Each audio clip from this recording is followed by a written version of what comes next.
Oke, kita berikan kesempatan untuk kelompok 2. Silakan kelompok 2. Selamat siang Pak Guru dan teman-teman. Pada kesempatan kali ini kami dari kelompok 2 akan mempresentasikan hasil diskusi kami yang berjudul produk olahan bahan pangan higienis Nusantara dan bahan nabati, disusun oleh kelompok 2. Nama-nama anggota kami yang beranggotakan Elizabeth, Juan, Junior, Maria, Yuni, Gloria, Richard, Evan, dan Yosias Ricardo.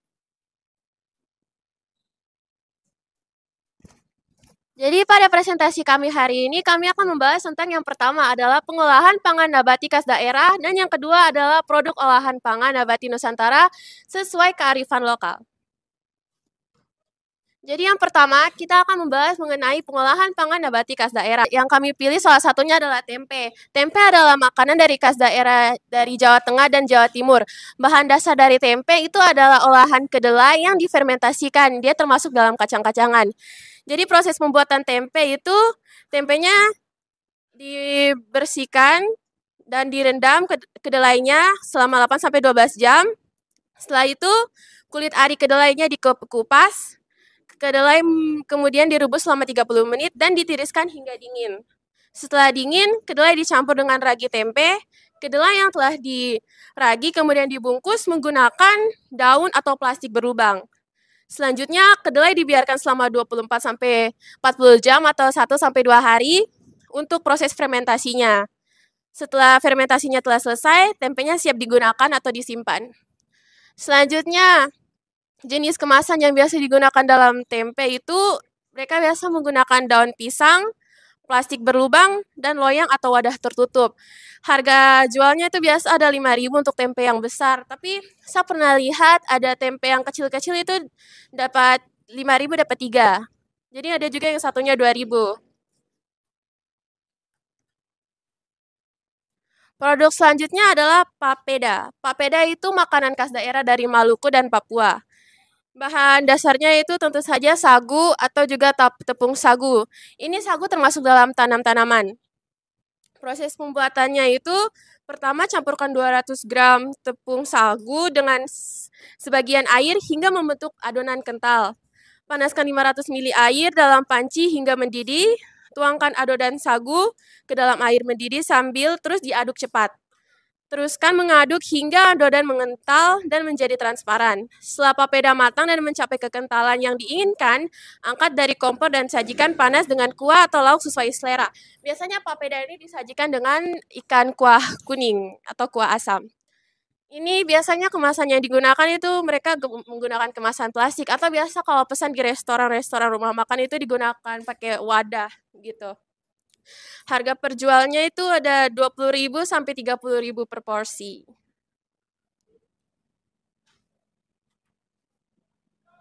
Selanjutnya ada sayur asem. Sayur asem itu berasal dari Jawa Barat dan bahan dasarnya adalah sayuran, lebih tepatnya seperti jagung. Proses pembuatannya itu, untuk membuat sayur asem, pertama-tama tumis bumbu halus seperti bawang merah, bawang putih, cabai merah kalau mau digunakan, dan kencur hingga harum. Habis itu tambahkan air dan asam jawa ke dalam panci. Lalu biarkan mendidih, setelah itu masukkan sayur seperti jagung, kacang panjang, dan labu siam.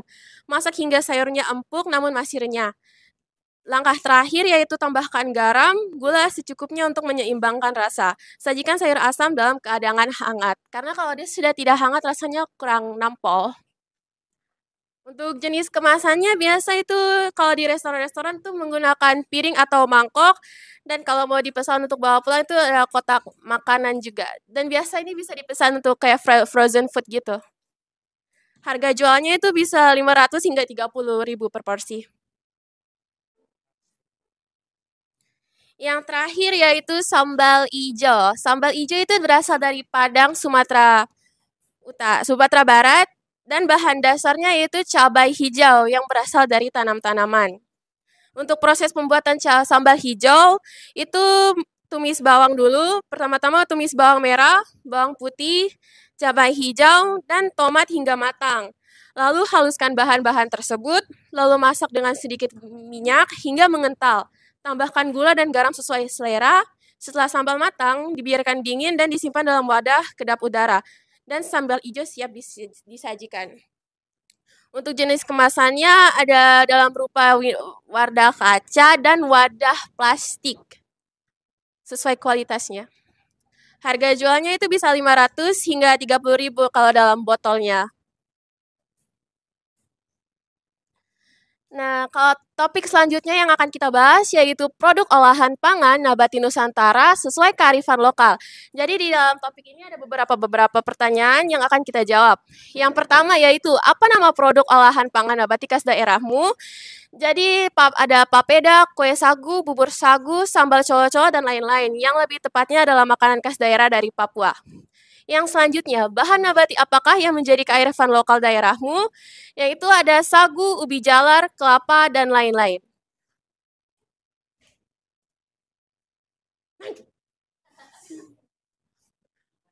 Untuk topik selanjutnya atau pertanyaan selanjutnya, saya akan meminta teman saya Yuni untuk menjawab. Bagaimana cara pengolahan produk nabati khas daerahmu? Untuk membuat bubur sagu, pertama-tama cuci sagu dengan air bersih untuk menghilangkan kotoran. Lalu rendam dalam air selama... Ini yang kita ambil itu kita ambil salah satu dari produk yang tadi kita sudah bilang yaitu bubur sagu. Untuk membuat bubur sagu, pertama-tama cuci sagu dengan air bersih untuk menghilangkan kotoran. Lalu rendam dalam air selama 15-30 menit sebelum ditiriskan. Didihkan air dalam panci besar, dan jika diinginkan, tambahkan daun pandan untuk aromanya. Masukkan sagu ke dalam air mendidih sambil terus diaduk untuk mencegah gumpalan. Masak dengan api sedang hingga sagu menjadi bening dan transparan. Sekitar 10-15 menit sambil diaduk secara berkala. Setelah itu, tambahkan gula pasir dan garam, aduk hingga gula larut, tuangkan santan kelapa ke dalam panci, dan terus diaduk hingga bubur sagu menggental. Dan santan tercampur rata. Angkat dari api dan biarkan dingin sebelum disajikan. Bubur sagu dapat dinikmati hangat atau dingin dan seringkali disajikan dengan tambahan kelapa parut atau sirup gula merah.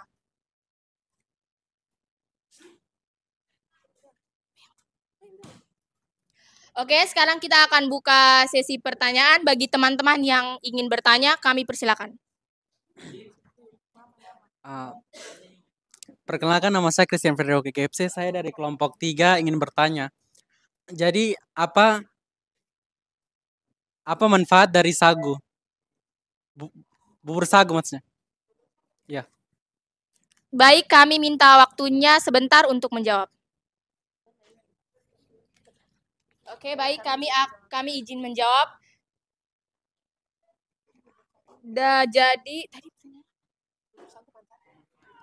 Jadi bubur sagu manfaatnya itu sumber energi, mudah dicerna, bebas gluten, menjaga kesehatan, mencegah dehidrasi, mengurangi rasa lelah, dan lain-lain.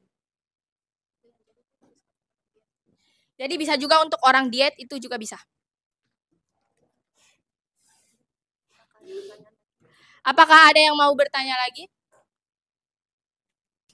Perkenalkan, nama saya Titi dari kelompok 1 ingin bertanya, seperti apa sih bentuk bubur sagu? Apa beda seperti bubur seperti biasanya? Iya, kami minta waktunya untuk ya.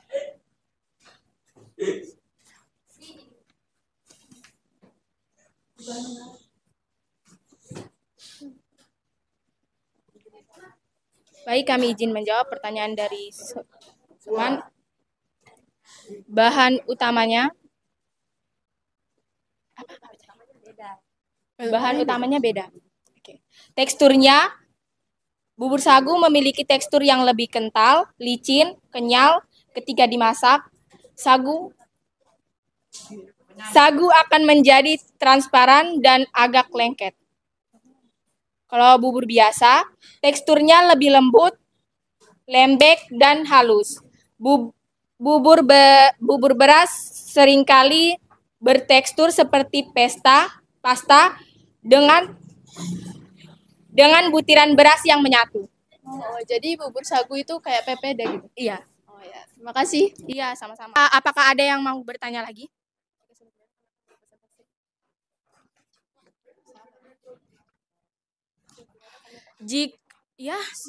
Oh.